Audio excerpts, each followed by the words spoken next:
Атырауда ала жаздай жайықтың арналарын кеңейтумен айналысқан жұмысшылар әкімдік алдына жалақыларын даулап келді. Еңбек ақыны төлеудің уақыты келгенде мердігер компания басшылары әкімдіктен ақша түспей жатыр деп шығарып салады екен.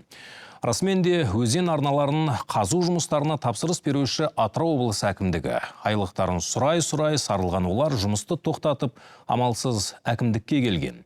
Шу шыққан соң 5,5 миллиард теңгенің тапсырысын алып отырған компания жалақы мәселесін бір күнге жеткізбей шешіп берді. Жанат Молдашева толығырақ айтып берсін. Жұмыстан шығыңдар, бәрін кетіңдер.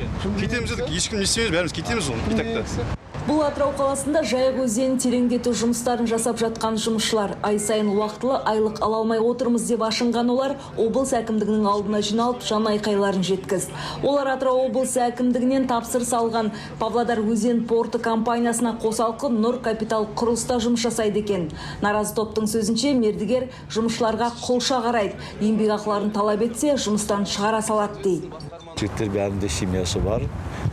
Бәрі адал еңбек жасап, адал семьясын асырағысы келеді.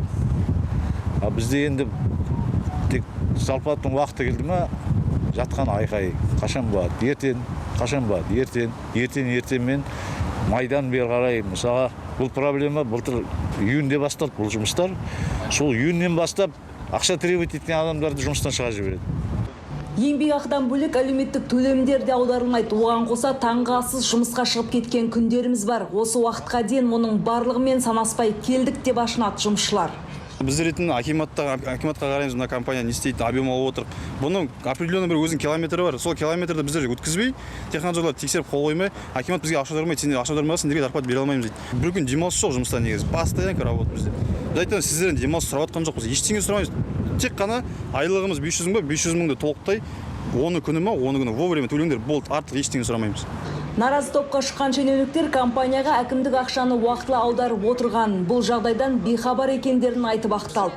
Мердігер мекеме басшыларына да телефонмен байланысты. Бірақ олар жұмысшылардың сөзін жоққа шығаруға тырысты. Ақыры әкімдік бас мердігерді шақыртқан. Кешегі жұмысшыларға айлық ақыны төленгенін таңертең маған барлығы төленіп талаж етілгені туралы маған айтты, ескертті. Бұл мәселе бойынша шешілді. Біздер өз тарапымыздан жаңағыдан ескерту бердік.